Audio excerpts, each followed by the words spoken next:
Welcome, everybody, to the B Word. I'm Steve Lee, the lead of Square Crypto, and I'm here today to moderate a discussion about Bitcoin that will span from what makes it special to its relationship with energy, the community ethos, and the future of Bitcoin. I'm joined by three special guests. The first is Kathy Wood, founder, CEO, and CIO of ARK Invest. Next is Elon Musk, techno king of Tesla and chief engineer of SpaceX. And finally, Jack Dorsey, CEO of Square and CEO of Twitter. So we have a lot to talk about today. So let's get to the talk and get right to it. I'm going to start off by asking each of you a question, which is what's shaped and influenced your views on Bitcoin? And let's start with Kathy. Okay, Steve, thank you. Well, the first thing was our focus on disruptive innovation. So starting in 2011, Brett Winton, our director of research, who I know will be on the program later, he started talking about this thing called Bitcoin at the time. And it was a curiosity as we were doing our brainstorms in research. But as we learned more about this open source ecosystem, that might fulfill the role of the payment system that the internet neglected to build into the system, not expecting commerce. We thought, this might be something. And then I became even more interested when I realized that my economics would come into play as well here. And Art Laffer, my mentor from USC, and a monetary scholar. In 2014, I asked him if he would collaborate on a paper on Bitcoin. And he was a bit of a naysayer at first, but agreed to read the paper. He read the paper, tore it up, and from an economics point of view, really wanted to understand this. And he said, I think you got something here. This is a rules-based monetary system. I've been waiting for this for my entire career. So the combination of disruptive innovation generally, economics on top of that, and the huge misunderstanding out there as to what this is, that was intriguing and launched our research effort. Thank you. Elon, what's influenced your views on Bitcoin? Well, I've thought about money for quite a while, obviously since the PayPal days. And then the companies that preceded that, X.com, which I created, and Confinity, which Peter Thiel, Max Levchin, Luke Howry, and others created. When we combined the companies and made PayPal. So I've been thinking about money for a long time. And really, it's best to think of money as an information system, primarily an information system for labor allocation. For practical purposes, it exists in a series of heterogeneous databases, very different databases in bank mainframes around the world. It moves quite slowly in reality. It may seem to move fast sometimes, and it does with PayPal, which is real time. But the vast majority of the systems out there are batch processing. So the actual reconciliation may take 1 to 5 business days, sometimes longer. And you have the ACH system, which is ancient and still in operation, which allows transfers effectively like a check would be an ACH transfer, but it's not secure. And you've got the credit card systems, which are also not secure. It would be like handing your username and password to a stranger in a restaurant if you buy a meal. So there's definitely an opportunity for something that is better from an information theory standpoint. So and there you can think of it like data on a network. I think is the way to view it. What has the most throughput? What has the least error? What drops the fewest packets? Fraud, for example, being a source of error. And government interference in currencies being a source of error. But it's fundamentally an information system. So I think it makes sense to support something that improves the quality of information with which we conduct the economy. And Bitcoin is a candidate for that. It does, I think, some things Well, and it's obviously it's evolving, and there are additional things like Lightning being done on top of Bitcoin. But Bitcoin per se is mostly solving for scarcity, or rather solving for essentially having no throat to choke, decentralized.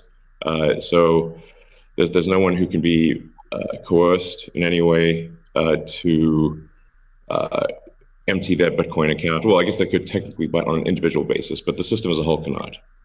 And it has an open ledger, which is also quite good. But transaction volume is low. Transaction cost is high, and usability for the average person is not yet very good. But it has a lot of potential. And I should say that, like, I'm not, and I apologize for taking a long time, but there certainly is a lot to say. In general, I'm a supporter of Bitcoin and the idea of cryptocurrency in general. But as I've said publicly, we do need to watch out for crypto taking, especially Bitcoin, using proof of work to maybe use energy that's maybe a bit too much and not necessarily good for the environment. So, but on balance, I support Bitcoin, and I'm not an investor. The only publicly traded stock I own is Tesla, and the only significant thing I own outside of Tesla is my SpaceX stock that could help create both companies. So, but apart from that, I do own Bitcoin, and Tesla owns Bitcoin, SpaceX owns Bitcoin, and I do personally own a bit of Ethereum and Dogecoin, of course. So. Okay, great. Thank you. And we'll get into some of those issues in more depth as well. Jack, how about you? What shaped your views of Bitcoin? The network and the community. It's deeply principled. It's weird as hell. It's always evolving, and it just reminded me of the internet when I was a kid. And I encountered alt cypherpunks when I was fairly young, and this was a topic of discussion for years. I didn't touch it until 2008 when we started Square. Elon and teams at X and PayPal inspired a lot of what we were trying to do, trying to bring in more to a physical world. But we encountered this crazy predatory system that was slow, that was obtuse. And I think, one of the things that we tried to do, which X and PayPal also tried to do, is build an abstraction layer around this complication and around this predatory nature that the financial industry can tend to be, and make it work for people. But when I saw Bitcoin in 2009, you see a chance to replace the whole foundation. And everything that Elon was talking about in terms of ACH and the credit card networks were built with very different agendas in a very different time frame. And it's crazy that they still exist, and they have scaled, but they just are not relevant to today, and they're certainly not relevant to the future, especially when you consider the entire world and countries like Nigeria or Ghana or India, and its interconnection with countries like the United States and Canada and all over Europe. So what really drove my thinking and drives my passion around it is, like, if the internet gets a chance to get a native currency, what will that be? And to me, it's Bitcoin, because of those principles, because of that creation story, because of its resilience, because of the number of tests it's been. But what inspires me the most is just the community driving it. It just reminds me of the early internet. It's the only reason that I have a career, because I learned so much from people like who are building Bitcoin today, and I continue to learn in that sense, and I'm so grateful for it. So that's a good segue into the next question I'd like to ask you, Jack. Is you said before that Bitcoin changes everything. Can you speak more to that? Well, I just think that a lot of what we experience in life, when you really get down to the foundation, a lot of our monetary policies, a lot of our monetary systems cause so much distraction and so much cost.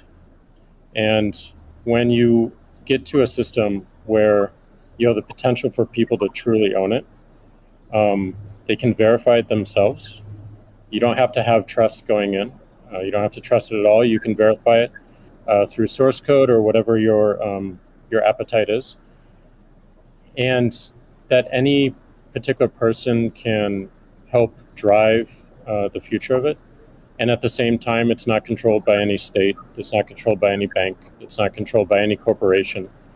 And these three parties of people who participate in the network, people who mine, and also the developers, constantly debating the correct roadmap and the way forward, is a beautiful thing. And I don't know of many other consensus-based models that have existed at that scale for this long with this amount of success. And we're still fairly early. So when, I met a woman in Ethiopia 2 years ago, and she was trying to create the lift for Ethiopia.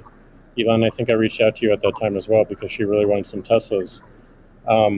She still has to take paper fiat cash from her passengers and pay all of her drivers in the same way because there's no monetary system that she can utilize. There's nothing digital. And Africa as a continent is hugely interconnected from a monetary standpoint, but also hugely taxed in that same way. So a lot of the potential that I see, the internet having a native currency helps her build her business in a much faster way. And also, if you consider something like Bitcoin existing before YouTube, before Twitter, before Facebook, a lot of the business models that we have today would not be the same. We would certainly not have the dependency we have upon the advertising business model if Bitcoin existed pre-Twitter. And I think the amount of business models that it enables, the amount of innovation it enables going forward, especially when you can consider the whole internet instead of going country by country by country by country, which you have to whenever you're doing with finance, it really just opens the aperture. And that is what I want to see in my lifetime is a currency that is standard and sound for the internet that everyone can use.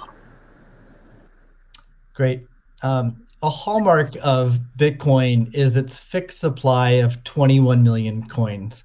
Elon referenced that earlier. It may be the first system that humans have created that humans cannot later change.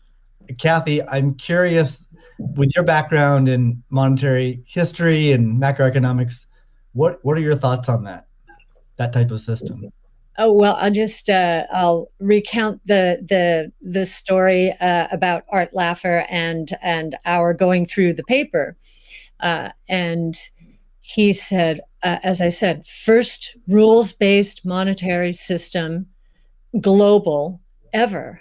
This is a very big idea. Once we had convinced him of the ecosystem itself.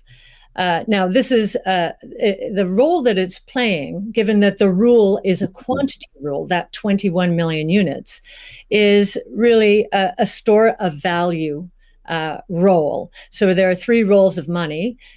Store of value, very important. The means of exchange, so for transactions, and the unit of account. Every good priced in terms of whatever the unit is. So store of value is its primary use right now.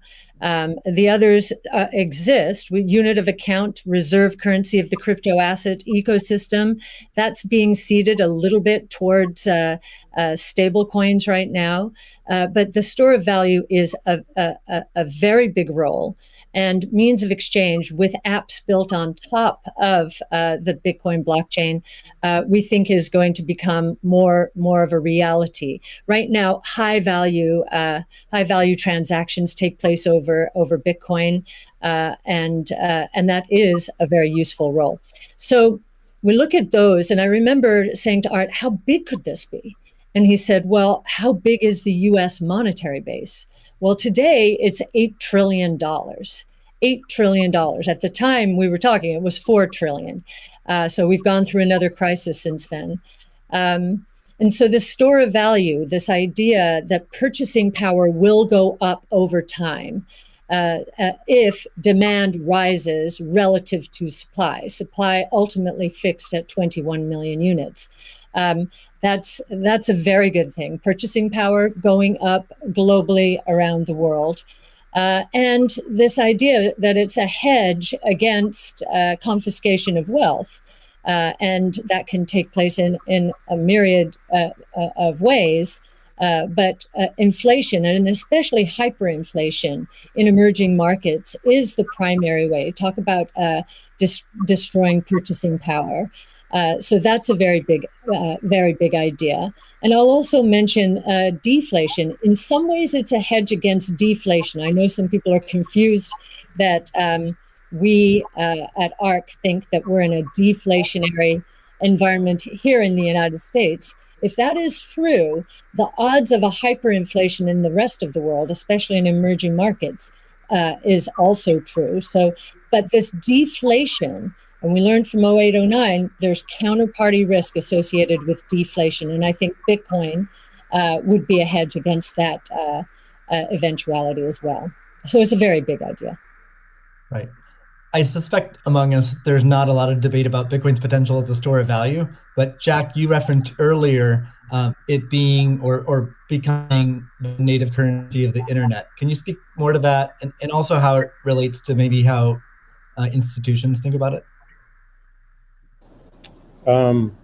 Yeah, I mean, like just simple example. If I happen to be in Ghana and my family's in Nigeria, currently I can take anywhere from and I need to send money back. Anywhere from 10 to 30% off the top just to send that money back. Whereas if you just focus on the worldwide remittance problem, Bitcoin solves so many of those problems today instantly without having to go through any intermediaries or any slowness or complicated systems that a corporation or a state created. So I think having sound money that is separate from the state is the idea. Having it completely verifiable by everyone, including the state, including corporations, including individuals, including developers who want to build on top of it, is quite powerful, and that's what keeps it secure and strong. And I think that's we need more of that, which is why this one of the reasons why this conversation is so important is as entities come into the space, it's not just buying an asset and holding on to an asset and treating it as an investment. There's something special that created this, and something precious and something very unique, which has to be protected, and we need to do whatever we can to help that thrive as well. Elon, I'm curious your opinion on this. You mentioned earlier about Bitcoin's throughput, or the importance of throughput, maybe some concerns around Bitcoin. Can you speak? Do you think Bitcoin can become peer-to-peer cash? Well, Bitcoin does have a fundamental scarcity limit at the base layer that's designed in. That doesn't mean you can't have some layer 2 system in theory like Lightning. And I understand Lightning is doing well in some small countries. There's some question mark as to whether you need a money transmitter license. Just a debate as to whether that's needed, given that it is not open ledger. So that's a whole separate debate, of course. But Bitcoin by itself simply cannot scale to be the monetary system for the world at base layer. But with a second layer, this is possible depending upon how that second layer is implemented.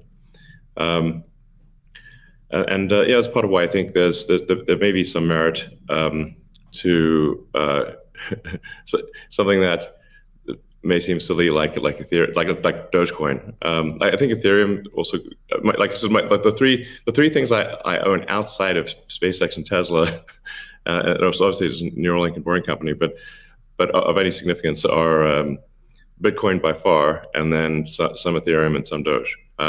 So if the price of Bitcoin goes down, I lose money. I'm not sort of I might pump, but I don't dump. it's not a case of I definitely do not believe in in getting the price high and selling or anything like that. And I would like to see Bitcoin succeed.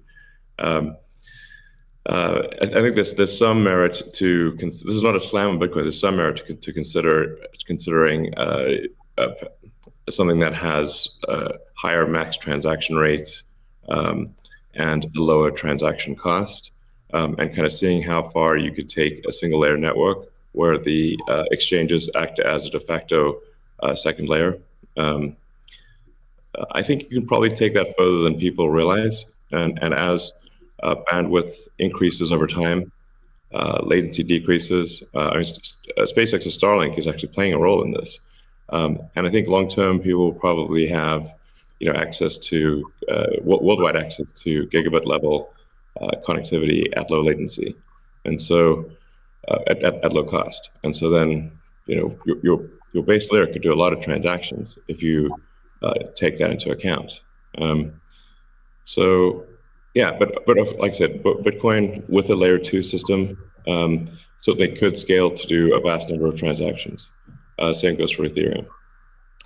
Question about the scaling at the layer 1.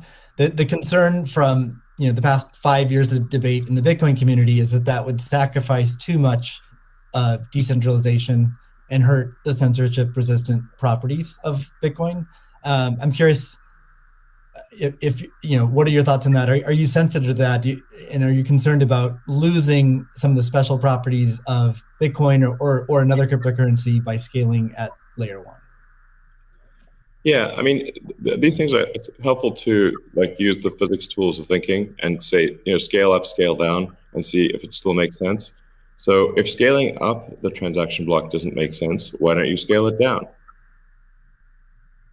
And have it be, so that somebody, with a laptop from 2008 can still run a Bitcoin node. Why not slow it down? Oh, you want to slow it down? Well, maybe you're at the wrong number then. there's actually there's members in the community that do want to slow it down, but I understand your point. It's silly. The reality is the average person is not going to run a Bitcoin node. So this is and Bitcoin. It was a lot of clever ideas, but these parameters were set. I don't know in 2008 or something, maybe 2009. And there's been some improvements since then, but not a lot. So, it's sort of like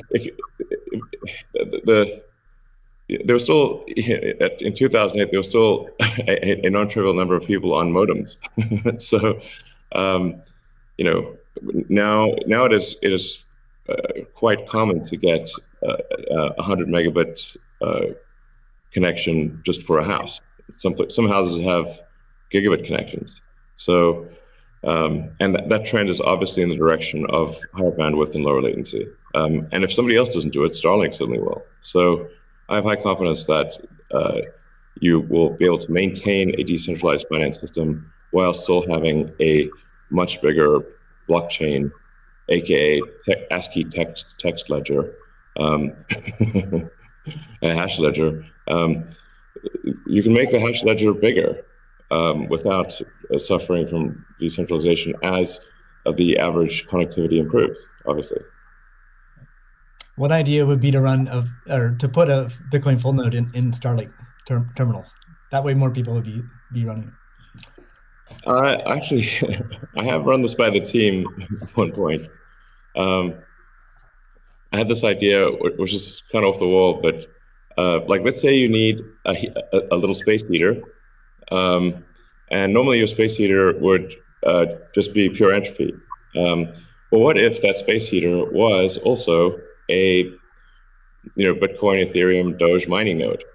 Pick your currency. And so then you'd be heated up, and you would also mine your crypto and have connectivity in one. I love that idea. Yeah, I mean, better than running a space heater. Absolutely. Are there any other So you're drawn to Dogecoin a little bit. Are there any other gaps in Bitcoin that you see that cause you to be drawn towards Dogecoin? Oh, I think I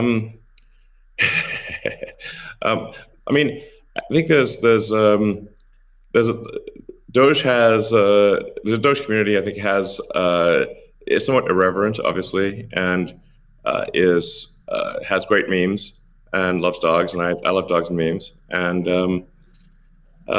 it doesn't take itself too seriously, and I think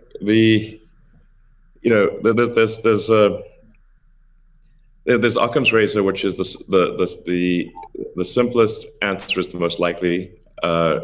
It's a summary of Occam's razor. The simplest answer is the most likely one.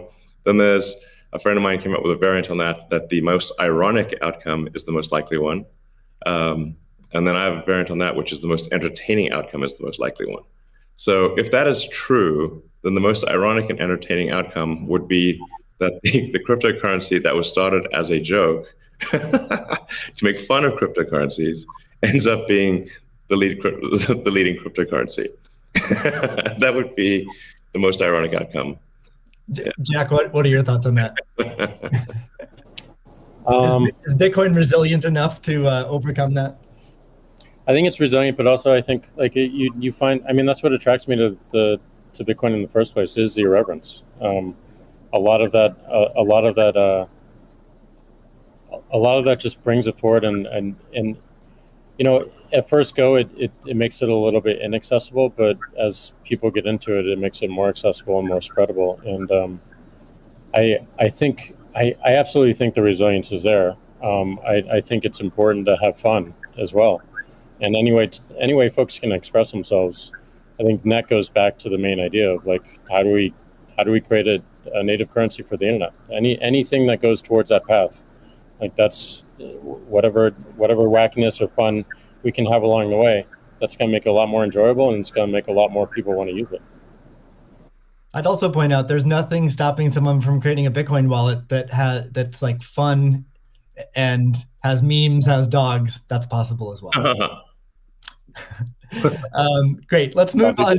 Right now at this point. Let's move on to the next topic, which is Bitcoin and energy. It's a really hot topic that lots of people are talking about. Let's start with Elon. You've been vocal on this. You've said that. I mean, you said many things about it. You've also said that Tesla will resume payments in Bitcoin payments if the renewable energy is approximately 50% and sort of looks like it's on a positive future trend. What do you think the state of things are with respect to that? Yeah, so I do think that there appears to be a positive trend in the energy usage of Bitcoin. Actually, part of this is due to the drop in Bitcoin price. I mean, what I observed, or what I thought I was seeing, there may be some disagreements on this, but from when Tesla announced that it had acquired Bitcoin and was doing Bitcoin transactions, there was a massive run-up in the Bitcoin price, and also a massive increase in the amount of energy used to mine Bitcoin. And I think I understand renewable energy quite a bit. I mean, Tesla does solar and interacts with a lot of wind generation through our mega pack, because basically need to store energy from wind and from solar.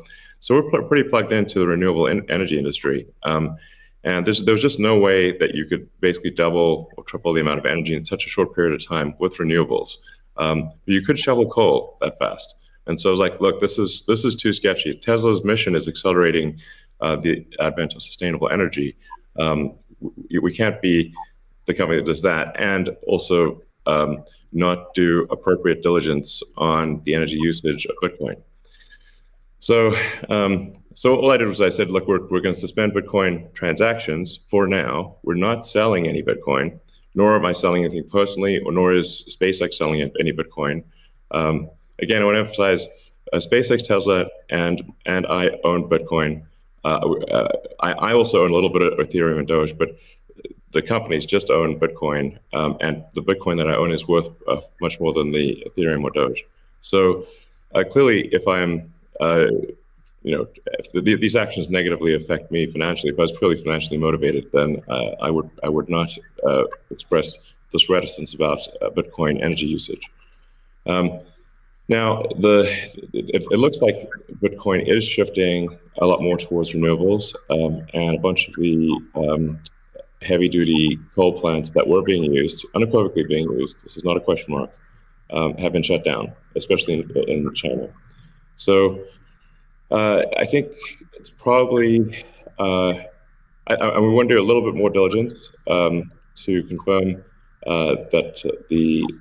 could confirm that the percentage of renewable energy usage is most likely sort of at or above 50%, and that there is there is a trend towards increasing that number.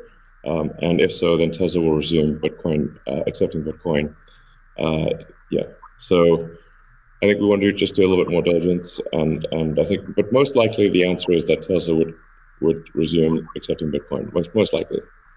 That's Steve, great to hear. I would Steve, agree with that. Kathy? Yeah, may I ask a question? Elon, I'm not quite sure if you saw the paper that Square and ARC did together on making Bitcoin mining a part of a utility, a broad-based utility ecosystem, whereby, the overage from sunshine or wind powers the Bitcoin mining machine, thereby enabling the proliferation of renewables to a much faster extent or at a faster rate than otherwise would be the case. What do you think of that? Well, the problem is that in order to operate so-called mining or hashing rigs, in order to operate a bunch of hashing rigs, effectively, you have to run them 24/7, which means you need base load. You can do that with solar and wind plus battery, but if you only did it based on solar wind overage, your hashing rig utilization would be much less. So you'd be at a disadvantage.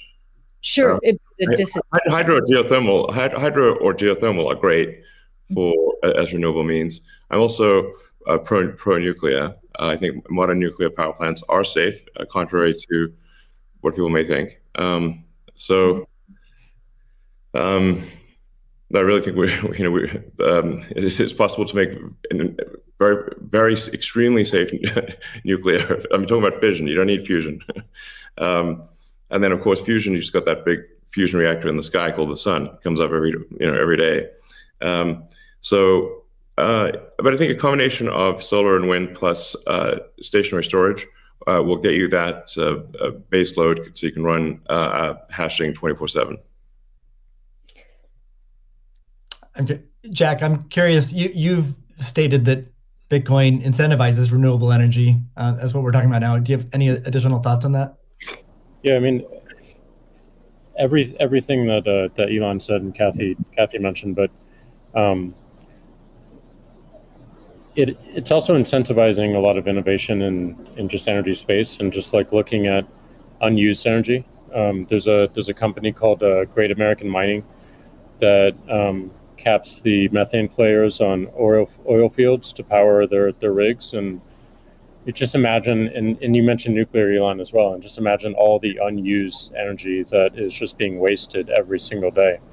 And being able to get that energy and converting it into a secure, sound money system for the planet feels like a worthy trade-off. And that's the sort of incentive that I think is most powerful, is like, how do we reuse what is being currently just dumped on the ground and wasted and not considered, and how do we do that at scale? And I think that's a bigger conversation that I think is missing. But I agree with everything that Elon has said, and also the paper we put forth. I'm curious if any of you have thoughts on how what the industry can do to accelerate the transition to renewable energy. And like Elon specifically, could Tesla Energy or Starlink play a role? Well, I think Tesla can play a role. Tesla's literal reason for existence. The reason I've put so much of my life energy into Tesla, which is a lot. In fact, I would say that I've had some pretty tough life experiences, and Tesla is responsible for probably 2/3 of all personal and professional pain combined. Just to give you a sense of perspective there. So this is a hella hard situation. But we do solar, commercial solar, solar retrofit, as well as the solar roof, and we make consumer battery packs called Powerwall for houses and small businesses, and then the utility scale, which are gigantic. These we've done now a number of gigawatt hour installations. That's a lot. That's a lot. And a lot of them actually have been for load leveling the grid. Mostly they are, and combined with the first really big one we did, which is 100 megawatt installation in Australia. That's actually helped stabilize a huge portion of the South Australian grid, because it's able to react so fast. In fact, at first, because they've got a billing system in Australia that I think works at the sort of millisecond level, and we were operating at the microsecond level. So the system was operating so fast that the measuring system couldn't see it. But so Tesla's certainly doing a lot to enable renewables, especially wind and solar.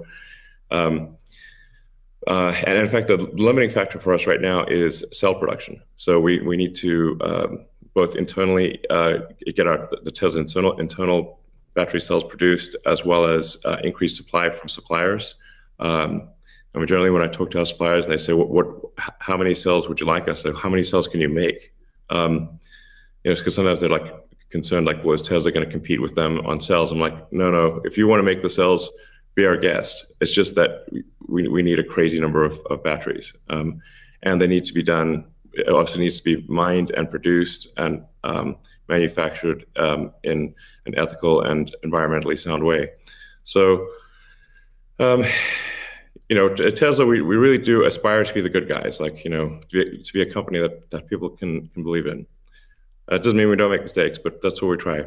So, but I think generally hydro, especially existing hydro, is good for mining. Geothermal, there's lots of places in the world that have geothermal energy. Like I said, nuclear is also good. I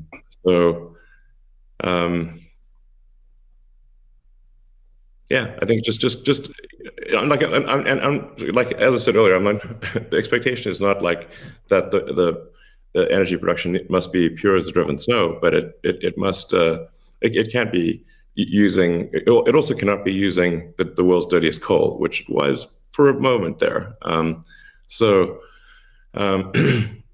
That's just difficult for Tesla to support in that situation. So I think, but I do think long-term renewable energy will actually be the cheapest form of energy. It just doesn't happen overnight. But as long as there is a conscious and determined and real effort by the mining community to move towards renewables, then obviously Tesla can support that. That's great. Kathy, we've been talking a lot about energy, but many institutions are facing questions around Bitcoin's relationship with ESG. Can you maybe speak a little bit more to what is S and G in ESG and how Bitcoin might support those? Sure. So E, of course, is environmental, S is social, and G is governance. And there is a massive movement afoot in the institutional world, especially, to embrace ESG and make sure that their asset managers are doing the same. So if we've just talked about environmental, and I really do believe that Bitcoin will be much more environmentally friendly, certainly than traditional gold mining or the traditional financial services sector. In many ways, it already is, and it's just going to get better that way. In terms of social, I know that many institutions, when they are thinking of social, they think of diversity and equity, pay equity, and all of that. But from our point of view, the disruptive innovation point of view, social is much more than that. It is saving lives, of course, autonomous technology, that would be another topic for Elon. But in this case, allowing access to payment technology, as Jack is saying, everywhere around the world without friction. And just back to the remittance example, I think if I've got these stats correctly, there are certain countries in the world that are incredibly dependent on remittances for GDP. Tonga, 37%, El Salvador, which just deemed Bitcoin legal currencies, 24%, Nepal, 24%. And I think the remittance industry globally, roughly 700 billion. So saving people these egregious fees, think about it, you're paying anywhere from 8% to, as Jack said, 30% of your $100 that you're sending back to your family. That is a social responsibility, I would submit, as is just the economic empowerment that Bitcoin will enable. We've talked about that already. And I know that Alex Gladstein is going to be talking later about, the 4.3 billion people in the world who are hostage to authoritarian regimes, or the 1.3 billion who are living in double-digit and triple-digit inflation, if not more. Saving them from the destruction of their purchasing power certainly is a noble social goal. So we expand social to be much more than the traditional ESG community. And then on governance, you've got the transparency of the ecosystem. It's completely transparent, unlike the opaqueness of financial systems and the toll takers in the traditional financial world. And I think a huge part of governance in the Bitcoin ecosystem are the Bitcoin core developers. Now, before I met them, and I've had the pleasure and the honor of meeting many of them, that was a part of this ecosystem I didn't understand. But actually getting to sit down and talk to them, if I have a learning curve need, it certainly is on the technology side. But in terms of talking to them about economics, economic theory, failed monetary regimes historically, they know economic history, many of them, better than anyone I've ever met. So that gives me a great degree of confidence that, they do believe they are on a noble mission. They could be paid a lot more than they're being paid right now if they worked at Google or Facebook or some of these other areas. But they've chosen, this sense of purpose for a noble goal. And they have incredibly strong technology backgrounds. As well as a good understanding of economic history